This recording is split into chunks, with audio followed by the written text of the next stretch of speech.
अस्सलाम वालेकुम जी नाज़रीन, मैं आपका होस्ट उस्मान लक। आज मेरे साथ दो गेस्ट मौजूद हैं, मुबशिर ज़वार और आवेज़ अनवर खान। आज हम इनसे बात करेंगे कि जी बच्चे यूनिवर्सिटी में ग्रेजुएशन तो कर लेते हैं, लेकिन आगे जाके इन्हें जॉब्स क्यों नहीं मिलती। तो जी पहला क्वेश्चन मेरा है मुबशिर ज़वार से। अस्सलाम वालेकुम। वालेकुम अस्सलाम। तो यार आप मुझे ये बताओ कि यूनिवर्सिटीज़ में बच्चे ग्रेजुएशन तो कर लेते हैं, लेकिन उन्हें आगे जॉब्स क्यों नहीं मिलती। यार सबसे पहले मसला हमारा एजुकेशन सिस्टम में ही चल रहा है, क्योंकि जो हमारा यूनिवर्सिटी का निज़ाम है या स्कूल पढ़ रहे हैं या बच्चे कॉलेज पढ़ रहे हैं, उसमें सबसे पहले हमें यही सिखाया जाता है कि ये कोर्स है, ये आपका सिलेबस है, आपने यही याद करना, पेपर भी जूं का तुम वहीं खड़ा हमारा जैसे आता था पहले। ना क्वेश्चन में कोई चेंजिंग है, ना कोई अनसीन क्वेश्चंस हैं, सिर्फ वही सवाल वही जवाब, वही हम पढ़ के वही जैसे वही न्यूमेरिकल बोर्ड पे सॉल्व करके वही पेपर में आना है, वही आपने छापना है, वही करोगे तो आपको नंबर मिलेंगे, अदरवाइज नहीं मिलेंगे। तो जब तक हमारा निज़ाम सही नहीं होता ना, तो मुझे नहीं लगता कि आप इस अहल हो सकते हैं कि आपको कहीं भी जॉब मिल जाए। बाहर तो बाहर, पाकिस्तान में नहीं लग रही तो कुछ यूनिवर्सिटीज़ का फॉल्ट है, कुछ कॉलेजेस का फॉल्ट है, स्कूल में ग्रूमिंग ही नहीं है बच्चों की। अच्छा आवेज़, आप मुझे बताओगे कि जी जब क्योंकि 100% निज़ाम भी सही नहीं है, वो उसकी बात बशीर की बिल्कुल ठीक है, लेकिन किसी हद तक स्टूडेंट्स की भी तो गलती होगी।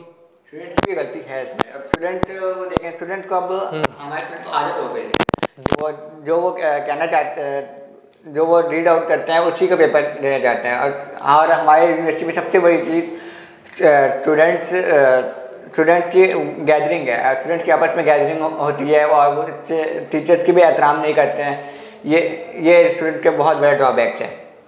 मुझे ये बताओ कि जी जो हमारा एजुकेशन सिस्टम है, इसमें अपग्रेडिंग किस तरह होनी चाहिए, किस तरह चेंजिंग इसमें हमें लानी चाहिए। हमें अपने सिस्टम को अपग्रेड करना पड़ेगा, जिस तरीके से हमारे यूरोपियन कंट्रीज में सिस्टम को अपग्रेड किया गया। हमें अपने क्या कहते हैं प्रोजेक्टर वगैरह को यूज़ करना चाहिए, जदीद तालीमी निज़ाम राइज करना चाहिए। और हमें गवर्नमेंट स्कूल्स में पुराने ब्लैक बोर्ड और चाक से अभी तक पढ़ाया जा रहा है, ऐसे ही है। उधर चेयर्स तक नहीं है, यानी कि सिस्टम को अपग्रेड नहीं किया जा रहा। हाँ, हमें सिस्टम को अपग्रेड करना चाहिए। और इसके अलावा हमारे जो देहाती इलाके वहाँ पे तो स्टूडेंट्स को स्कूल बने हुए हैं, स्कूल खुले हुए हैं, लेकिन वहाँ पे गायब है, लेकिन वहाँ पे तालीमी निज़ाम नहीं है। स्कूल्स हैं, टीचर्स हैं, लेकिन उनको पढ़ाया नहीं जाता बच्चों को। अच्छा मुबशिर, आप मुझे ये बताओ कि प्रैक्टिकल लाइफ में जाने के लिए क्या सिर्फ थ्योरी ही काफ़ी है। नहीं, तो सर आपका मसला क्या जा रहा है, मुल्क का प्रैक्टिकल से हट चुके हैं। प्रैक्टिकल हमारी एजुकेशन का हिस्सा ऐसे समझे ना होने के बराबर है। जहाँ प्रैक्टिकल्स नहीं होते ना, आपसे चीन क्यों तरक्की में जा रही है। चीन में जो बच्चा स्कूल में पढ़ के नहीं आता, होमवर्क जो वो करते हैं ना, वो वहीं पे अपना परफॉर्म करके आते हैं। जो भी है, उन्होंने कोई मशीन खोली है ना, वहाँ पे 4 क्लास तक 9 बुक्स, बच्चे की ग्रूमिंग की जाती है, माइंड सेट उसका बनाया जाता है। बिल्कुल ऐसे ही है। तो उसमें मैं ऐड करना चाहूँगा कि हमारे सिस्टम में सबसे बड़ा प्रॉब्लम ये कि हमारे समय बच्चों के ऊपर ना बोझ डाला जाता है, तालीम को एक बोझ समझा जाता है, बच्चों को ग्रूमिंग नहीं की जाती है। हमारे सिस्टम में जब एक यूनिवर्सिटी का स्टूडेंट है, उसको हम ट्रेनिंग नहीं देते हैं, हम उसको सिर्फ रट्टा लगवाते हैं। इसकी वजह से हमारे पे यूनिवर्सिटी में से यूनिवर्सिटी के बाद उनको जॉब नहीं मिलती। हमारा सबसे बड़ा ड्रॉबैक यही है। प्रैक्टिकल के बारे में प्रैक्टिकल्स मैं वही आपको बता रहा था कि यूरोप कंट्रीज़ हैं, चीन है, आप कह रहे हैं ना कि वो तरक्की कर रहे हैं और हम नीचे जा रहे हैं। तो यही वजह सर कि उन्होंने अपने बच्चों को यूँ ट्रेन किया हुआ है, जैसे आप लैब में कोई एक्सपेरिमेंट करते हैं ना, तो अगले दिन हमारा टीचर क्या कहता है, इसको कॉपी पे लिख के आना और ये तैयार करके आना। ये नहीं कहता कि इसको समझ के आना, मैं परफॉर्म कराऊंगा, या इसको समझो परफॉर्म करो। हमारे कहते हैं कॉपी पे लिख के आना, प्रैक्टिकल कल आपका चेक होगा। तो सर ये आपका वाज़े निज़ाम हो रहा है कि आप क्या चेक कर रहे हैं अपने। अच्छा, आपका कहना था कि जी निज़ाम गलत है जी, लेकिन प्रैक्टिकल तो यहाँ भी स्टार्ट की गई। आप हुकूमत कहती है कि जी प्रैक्टिकल मैट्रिक में भी उन्होंने ऐड कर दिए और FSC में भी है, तो लेकिन अब यहाँ पे निज़ाम तो गलत नहीं है, उन्होंने अपनी तो हुकूमत ने जो तो सर स्टेप लेना था वो तो लिया, फिर उस लैब्स इदारे बनाई को है। पकड़े। अगर हुकूमत ने मुसल्लत कर दिया है कि प्रैक्टिकल्स करवाएं, वो इदारा ये स्टेप क्यों नहीं ले रहा कि बच्चों को प्रैक्टिकल्स की तरफ लेके आए, ना कि सिर्फ कॉपी लिखवाना, प्रैक्टिकल करवाना, एक दफ़ा करवाया बस खत्म, दैट्स इट। मैंने मार्केट में कितनी दफ़ा देखा है जी, प्रैक्टिकल नोटबुक्स लिखी हुई हैंड रिटन मिल रही होती हैं, स्टूडेंट्स को नाम चेंज करने की जरूरत है सिर्फ। बिल्कुल मैं एग्री करता हूँ कि अब लिखना गवारा भी नहीं करते सर बच्चे, लिखना गवारा भी नहीं करते। बनी बनाई 100-200 की 500 की कॉपी ली और बस खत्म, उनके आगे फर्स्ट पे टाइटल पे चेंज होता है और बस जी प्रैक्टिकल हो गया, टीचर वहीं गए हुए होते हैं। अब यहाँ पे हुकूमत क्या करे और बाकी क्या करे, यहाँ तो स्टूडेंट्स और उसकी गलती है ना। हुकूमत यही करे कि इदारों पे जाके छापे मारे जाए, वहां जाके टीचर्स को देखे, उनका पूरा सिस्टम देखे ये क्या कर रहे हैं। वो जब सिस्टम ही सही नहीं चला रहे, हुकूमत को आप कैसे साफ कर रहे हैं? वो भी तो उधर बैठ के कौन सा वही काम कर रहे हैं जो उनको दिया गया है, ये मुझे बता दें। हुकूमत आपका वही काम कर रही है जो उनको जिम्मे दिया गया है। मेरा आपसे सवाल है, तो फिर आप हुकूमत को पाक साफ कर रहे हैं, हुकूमत भी पाक साफ नहीं है सर, ना ही आपकी हुकूमत पाक साफ है, ना नीचे काम करने वाले, हर चीज में करप्शन आपकी जारी है। हमारे जो एजुकेशन सिस्टम है उसको इंटरनेशनल एजुकेशन सिस्टम में हम किस तरह compete कर सकते हैं? मुबशिर आप मुझे ये बताएं ज़रा। सर बाकी तो मुझे नहीं पता क्योंकि मैं यूनिवर्सिटी स्टूडेंट हूँ, उसमें एक OBE सिस्टम आया है, आपको पता होगा, आप भी यूनिवर्सिटी स्टूडेंट हैं। अगर उस पर भी हम पूरी तरह उसको हम अलाउ करें कि ये काम करना है हमने, तो उससे कुछ हो सकता है। अदरवाइज आपका कोई निज़ाम ऐसा नहीं चल रहा जिससे आप ये काम कर सको। इंटरनेशनल लेवल पे compete नहीं कर सकते इसमें, नहीं कर रहे क्योंकि प्रैक्टिकल्स की तरफ आ ही नहीं रहे। क्योंकि हमारे यहाँ से काफ़ी स्टूडेंट्स स्टडी के लिए बाहर जाने की कोशिश करते हैं, इसकी वजह क्या है? इसकी वजह हमारा एजुकेशन सिस्टम भी है। अब हमें जो भी सिस्टम को हम अपग्रेड कर रहे हैं, लेकिन हम सिर्फ पेपर वर्क तक कर रहे हैं, हम इसको इम्प्लीमेंट नहीं कर रहे। ये हमारा इशू है कि हमें सिर्फ OBE सिस्टम, जैसे मुबशिर ने बात की कि हमें OBE सिस्टम लेके आए हैं, लेकिन हम OBE सिस्टम लेके तो आ गए हैं, लेकिन हम इस पर इम्प्लीमेंट नहीं कर रहे कि, लेकिन हमारे स्टूडेंट इम्प्लीमेंट तो हुआ है, वही कोर्स आउटलाइन है, वही सारे सब्जेक्ट्स हैं, वही जो उन्होंने बुक्स रेफर की हैं, हमें तो वही पढ़ाई जा रही है। लेकिन हमारा स्टूडेंट फिर चेंजिंग यहाँ पे मसला क्या आ रहा है, क्यों हम उससे कम्पीट फिर क्यों नहीं कर सकते? यही देखें ना कि हमारा स्टूडेंट वैसे रेडी क्यों नहीं हो रहा, कि हमारे टीचर्स में, हमारे टीचिंग स्टाफ का कोई इशू है या स्टूडेंट्स का इशू है, आप ये देखें। और हमारी जो लैब्स हैं, क्या हमारी लैब्स हमारी इंडस्ट्री से मैच करती हैं या नहीं करती हैं? बिल्कुल बिल्कुल ये करता हूँ मैं इस बात से। हमारी लैब भी उस स्टैंडर्ड की नहीं है। आप जिनके साथ मुकाबला कर रहे हैं ना सर, उनकी जाके एक दफ़ा आप लैब देखें तो आप अपने से कंपेयर वहाँ पे तो इंडस्ट्रीज क्या कहते हैं अपने इश्यूज उनके पास यूनिवर्सिटी स्टूडेंट्स को देती है जी। और हम क्या करते हैं, हम बाहर से गोरा बुला रहे होते हैं कि जी हमारा आओ ये मसला हल करो। हमारे बच्चे ऐसा कुछ नहीं कर सकते, ना हम कुछ कर सकते हैं। हमारे पास ऐसे इंजीनियर्स भी नहीं, इंजीनियर्स ही नहीं है, ऐसे हमारी आ ही नहीं सकती सर। साफ सी बात है कि अगर आप अपना मसला खुद नहीं हल कर सकते ना, बाहर वाला बंदा बुला रहे हैं, तो सर आप कभी तरक्की नहीं कर सकते। आप अपने इंजीनियर्स को बुलाएं, वो एक दफ़ा गलती करेगा, लेकिन वो अपनी गलती सीखेगा भी तो सही। मौका ही नहीं दिया जा रहा सर, मौका ही नहीं दिया जा रहा। तो हमारे जो इंजीनियर यहाँ से इंजीनियरिंग करते हैं वो भी तो बाहर चले जाते हैं। जब आप यहाँ पे मौका नहीं देंगे तो वो बाहर ही जाएंगे। सर एक मिनट मैं बात करता हूँ, आप ऐसी फैसिलिटीज दे रहे हैं उनको कि वो यहाँ रुक के जॉब कर सकें?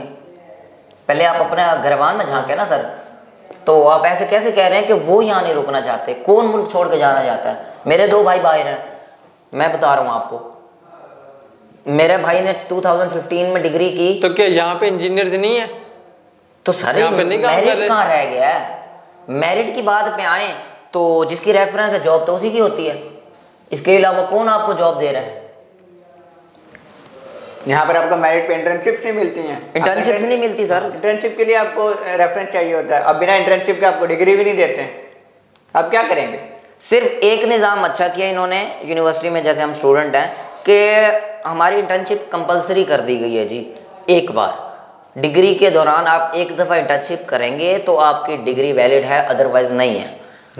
ये एक प्लस पॉइंट है हमारे पास। लेकिन उस पर भी रेफरेंस जब चलेगी ना, यूनिवर्सिटी खुद करवा रही है कई बच्चों की इंटर्नशिप खुद कराएं, बच्चों को अच्छी तरह ग्रूम करें, प्रैक्टिकल वर्क सिखाएं, तो शायद आप टक्कर दे सकते हो, वरना सर आप उनके बराबर कभी नहीं पहुंच सकते जहां आप मुकाबला कर रहे हो। इसके लिए आवेश क्या आप बताना चाहेंगे कि जी हमारे जो मेरिट सिस्टम है उसमें कंपटीशन भी काफ़ी हाई जा चुका है, लोग जो 90% मार्क्स ले रहे हैं उनका एडमिशन भी बड़ी मुश्किल से होता है।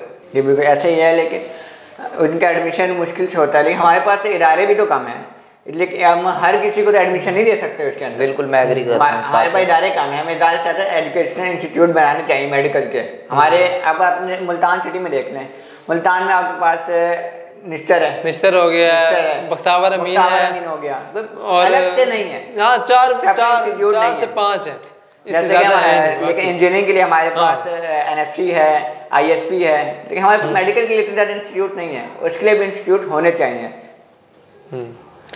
तो अच्छा, अब हम आते हैं इनके हल की तरफ कि जी यूनिवर्सिटी से जो स्टूडेंट ग्रेजुएट होके आता है उसके जॉब नहीं मिलती, तो इनका हल क्या है? इन्हें स्टूडेंट्स को क्या स्टेप लेने चाहिए और हुकूमत को क्या स्टेप्स लेने चाहिए? स्टूडेंट क्या करे यार, जब आप फैसिलिटीज ही नहीं दे रहे उनको, जॉब नहीं दे रही यूनिवर्सिटी जो है, हमारी ग्रूमिंग नहीं कर रही, स्टूडेंट ने तंग आके वीज़ा ही लगवाना और बाहर ही जाना सर। अच्छा मुबशिर, आप मुझे ये बताओ कि हुकूमत को इसमें क्या क्या स्टेप्स लेने चाहिए कि वो स्टूडेंट्स को आगे रोज़गार फराहम कर सके? यार इसमें सबसे पहले एक काम बनता है यूनिवर्सिटी का। यूनिवर्सिटी के जो टीचर है, मैं ये समझता हूँ कि जैसे हर चीज़ का एक लेक्चर होता है ना, एक काउंसलिंग का एक लेक्चर रखा जाए, जिसमें वो ग्रूम करें बच्चों को। ज़रूरी नहीं है कि जॉब करना, वो बिजनेस की तरफ भी तो लेके जा सकते हैं। बिल्कुल, कुछ ऐसा भी तो कर सकते हैं कि कोई ऐसा सॉफ्टवेयर नया बना दें, सॉफ्टवेयर इंजीनियरिंग बच्चे करते हैं, वो आगे जॉब भी करते हैं, वो अपना सॉफ्टवेयर क्या नहीं बना सकते? क्या उनके पास इतना दिमाग नहीं है? केमिकल की तरफ आ जाएं तो जो हमारा साइंसदान था, जो केमिकल की बुनियाद रखने वाला जाबिर बिन हयान, उसने ही केमिकल बनाया। तो आज हमारी बस यही है कि ये केमिकल्स हैं, इनका रिएक्शन करना है और इनका हल आ गया।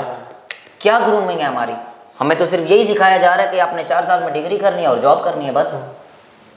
ना हमें बिजनेस की तरफ लेके जाया जा रहा है, ना कोई और हमारी डेवलपमेंट हो रही है। हमारे जो स्कूल लाइफ में ही हमें सिखा दिया जाता है जी आप पढ़ोगे नहीं तो आपको जॉब नहीं मिलेगी। सिर्फ जॉब हमारे दिमाग पे सवार कर दी गई है, हमें ये बताया ही नहीं है। जब बच्चे के दिमाग में जॉब आ जाएगा तो स्किल्स कहाँ से डेवलप? वो सिर्फ किताबें पढ़ेगा सर, स्किल्स कोई डेवलप नहीं करेगा। क्योंकि जिसके दिमाग में आपने मैट्रिक से, एक इमेच्योर बच्चा होता है मैट्रिक का, इमेच्योर बच्चे के दिमाग में आप जब डाल देंगे ना कि आपने सिर्फ जॉब ही करनी है, तो उसका दिमाग वहीं रुक जाएगा, माइंडसेट उसका वहीं स्टॉप हो गया।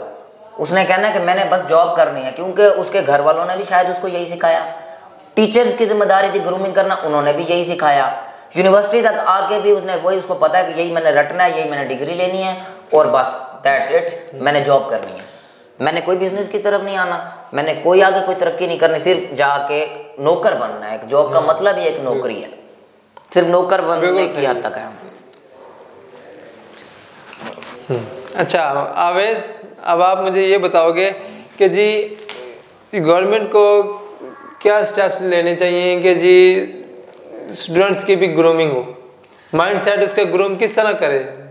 सबसे पहले कि हमें स्टूडेंट्स को ये जो हमारा रट्टा सिस्टम है इसको ख़त्म करना चाहिए। इसके लिए आपको करना चाहिए कि जो हमारे टीचर पढ़ा रहे हैं पेपर में हमसे वही ना लें, वो आप थोड़े कंसेप्चुअल क्वेश्चन लें।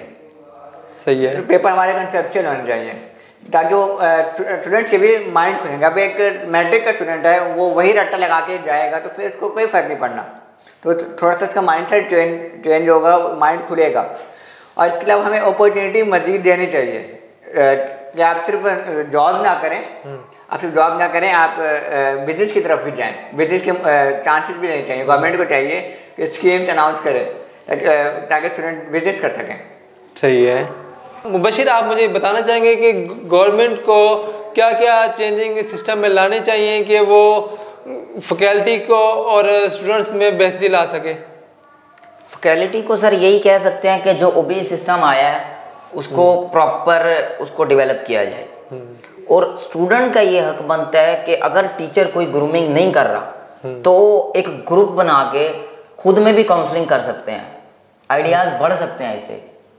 क्योंकि अब ग्रुप में बैठ के ज़रूरी तो नहीं आप गलत काम ही सीखे, कोई पॉजिटिव इम्पैक्ट भी तो हो सकता है उसमें आप ये काउंसलिंग कर लें कि यार आगे क्या करना है। अब फाइनल ईयर के बच्चे हैं, उन्होंने सिर्फ प्रोजेक्ट पे उनका ध्यान होता है, ये नहीं होता कि प्रोजेक्ट के बाद आगे हमने करना क्या है। प्रोजेक्ट से मैंने देखा, आज मुझे बच्चे मिले, वो कह रहे जी 7th सेमेस्टर का एक स्टूडेंट है, वो कह रहे जी अभी तक हमें क्या कहते हैं प्रोजेक्ट दिया ही नहीं किया। तो फिर आप अंदाजा लगा लें कि क्या काउंसलिंग हो रही है।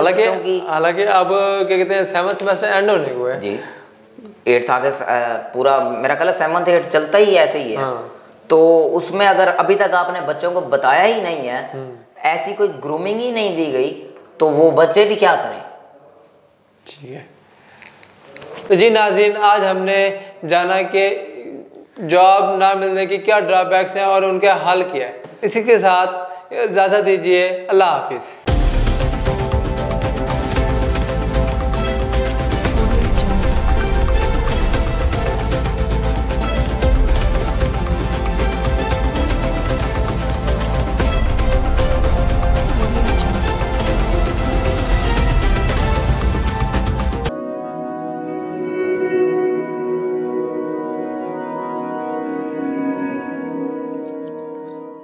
रिस्क अल्लाह के हाथ में है और कभी कभी रज़ाक रिस्क की तकसीम का एहसास उन लोगों को भी अता फरमा देता है कि जो हालात की कड़ी धूप में शजरे सायादार होते हैं।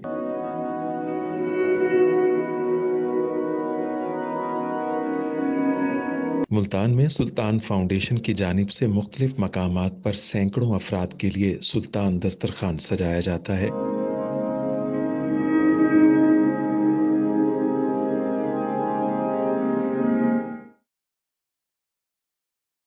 हर इंसान सुल्तान दस्तरखान का मेहमान बनता है।